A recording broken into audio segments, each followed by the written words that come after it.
বাংলা ভাষা, সাহিত্য ও সংস্কৃতির আন্তর্জাতিক প্রসারের এক গুরুত্বপূর্ণ মঞ্চ হিসেবে ৩৫তম নিউ ইয়র্ক আন্তর্জাতিক বাংলা বইমেলা দীর্ঘদিন ধরে প্রবাসী বাঙালিদের মধ্যে বিশেষ স্থান দখল করে আছে। শুক্রবার বিকেলে জামাইকা পারফর্মিং আর্টস সেন্টারে উদ্বোধনী অনুষ্ঠানে আনুষ্ঠানিকভাবে ফিতা কেটে মেলার উদ্বোধন করেন জনপ্রিয় কথাসাহিত্যিক এমদাদুল হক মিলন। এই বইমেলা শুধু বই প্রদর্শন বা বিক্রির আয়োজন নয়, বরং এটি একটি সাংস্কৃতিক মিলন মেলা, যেখানে সাহিত্য, শিল্প, আবৃত্তি, সঙ্গীত এবং নতুন প্রজন্মের সঙ্গে বাংলা ঐতিহ্যের সংযোগ ঘটানো হয়। বিস্তারিত জানাচ্ছেন সাদিয়া আফরোজ। নিউ ইয়র্কে বর্ণাঢ্য আয়োজনের মধ্য দিয়ে শুরু হয়েছে ৩৫তম নিউ ইয়র্ক আন্তর্জাতিক বাংলা বইমেলা। মুক্তধারা ফাউন্ডেশনের উদ্যোগে কুইন্সের জামাইকা পারফর্মিং আর্টস সেন্টারে অনুষ্ঠিত এই ৪ দিনব্যাপী বইমেলা চলবে ২৫ মে পর্যন্ত।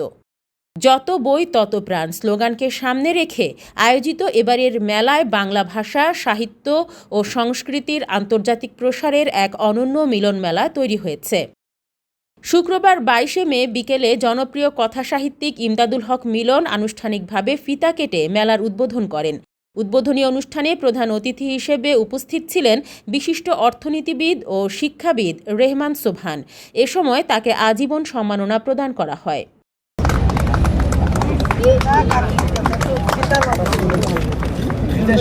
বিদেশে যারা থাকেন তাদেরকে এক ধরনের কঠিন জীবন ব্যবস্থাপনার মধ্য দিয়ে যেতে হয়। সেখানে এই আয়োজন এবং এত মানুষ সমবেত হয়েছে, এত আনন্দ হচ্ছে, গান হচ্ছে, নাচের অনুষ্ঠান হচ্ছে, পাশাপাশি বইকে মানুষের কাছে পৌঁছে দেওয়ার জন্য এই যে আয়োজন, এটি অত্যন্ত বড় কাজ। দেশের শিল্প সংস্কৃতি এগিয়ে নেওয়ার জন্য এই ধরনের আয়োজনের কোনো তুলনা হয় না। মেলায় দেশ বিদেশের বহু বিশিষ্ট ব্যক্তিবর্গরা অংশগ্রহণ করেন। আমন্ত্রিত অতিথিদের মধ্যে ছিলেন অধ্যাপক ডক্টর রনক জাহান, ফরিদুর রেজা সাগর, কবি সুবোধ সরকার, আমেরিকান কবি বব কোলম্যান, সাংবাদিক তৌফিক ইমরোজ খালিদি, বিজ্ঞানী ও লেখক দীপেন ভট্টাচার্য, সাহিত্যিক সাদাত হোসাইন, লুৎফর রহমান রিটন, কবি শামীম রেজা ও রুমা মোদকসহ আরও অনেকেই। উদ্বোধনী অনুষ্ঠানে দলীয় সঙ্গীত, নৃত্য পরিবেশনা, কবিতা পাঠ এবং সাংস্কৃতিক অনুষ্ঠান দর্শকদের মুগ্ধ করে। মূল মঞ্চে অতিথিরা ৩৫টি মোমবাতি প্রজ্বলনের মাধ্যমে বইমেলার আনুষ্ঠানিক কার্যক্রম শুরু করেন। যুক্তরাষ্ট্র ও বাংলাদেশের জাতীয় সঙ্গীত পরিবেশনের মধ্য দিয়ে অনুষ্ঠানটি আরও তাৎপর্যপূর্ণ হয়ে ওঠে।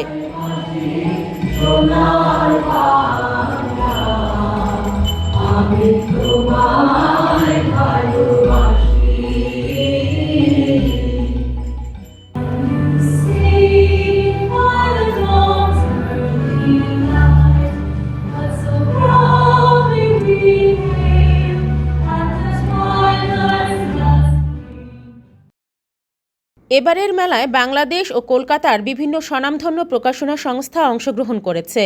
অনন্যা, ইউনিভার্সিটি প্রেস লিমিটেড, প্রথমা প্রকাশন, আহমেদ পাবলিশার্স, বিডি নিউজ 24 সহ বিভিন্ন প্রকাশনা প্রতিষ্ঠানের স্টলে ৫,০০০-এর বেশি নতুন বই প্রদর্শিত হচ্ছে। মেলার মূল আকর্ষণের মধ্যে রয়েছে নতুন বইয়ের মোড়ক উন্মোচন, সাহিত্য আলোচনা, কবিতা পাঠ, শিশু কিশোরদের জন্য অনুষ্ঠান, সাংস্কৃতিক পরিবেশনা এবং লেখক পাঠক আড্ডা। বাংলা সাহিত্য, বিশ্ব সাহিত্য, প্রবাসী সংস্কৃতি এবং নতুন প্রজন্মের পাঠ্যাভ্যাস নিয়ে বিশেষ আলোচনা অনুষ্ঠিত হচ্ছে। এখানে উল্লেখযোগ্য, তখন এভরিম্যানের বইয়ের দাম ছিল প্রতি খণ্ড ১ টাকা দেওয়া। পেঙ্গুইন বোধহয় ১৯৩৬ বা ৩৭। উল্লেখ্য, ১৯৯২ সালে ক্ষুদ্র পরিসরে শুরু হওয়া এই বইমেলা বর্তমানে উত্তর আমেরিকায় বাংলা বইয়ের অন্যতম বৃহৎ আন্তর্জাতিক আয়োজনে পরিণত হয়েছে। আয়োজকদের মতে বাংলা ভাষা ও সাংস্কৃতিক বিশ্বায়নকে আরও শক্তিশালী করাই এবারের বইমেলার প্রধান লক্ষ্য। আমরা প্রবাসে বাঙালি, আমাদের এই সত্তাকে যদি আমরা জাগিয়ে রাখতে চাই, আমরা যদি মনে করি যে আমরা বাঙালি হিসেবে এখানে নিজেদেরকে আরেকটু বেশি উচ্চ স্বরে, উচ্চ কণ্ঠে বলতে চাই আমরা বাঙালি, তাহলে বোধহয় এই সমস্ত মেলার ধারে কাছে আমাদের সবাই আসা ভীষণভাবে প্রয়োজন।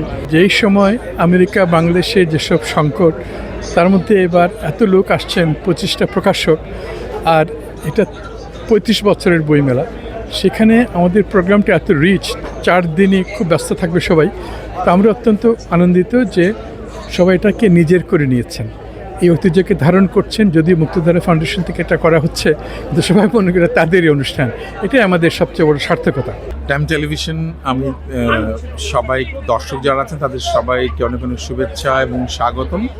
খুবই আমরা দেখি যে টাইম টেলিভিশন মাঝে মাঝে এমন এমন নিউজ বা এমন কিছু অনুষ্ঠান বা ছোট ছোট আইডিয়ার কাজগুলো করে, যেটা দেখে খুবই ভালো লাগে এবং চমকে ওঠার মতো। প্রেজেন্টেশন ভালো।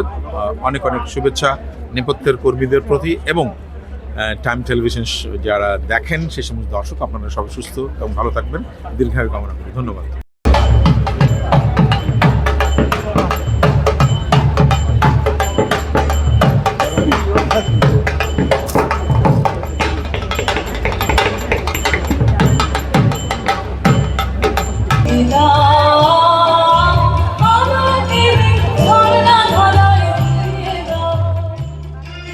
Sadia Afroz, time television, new York.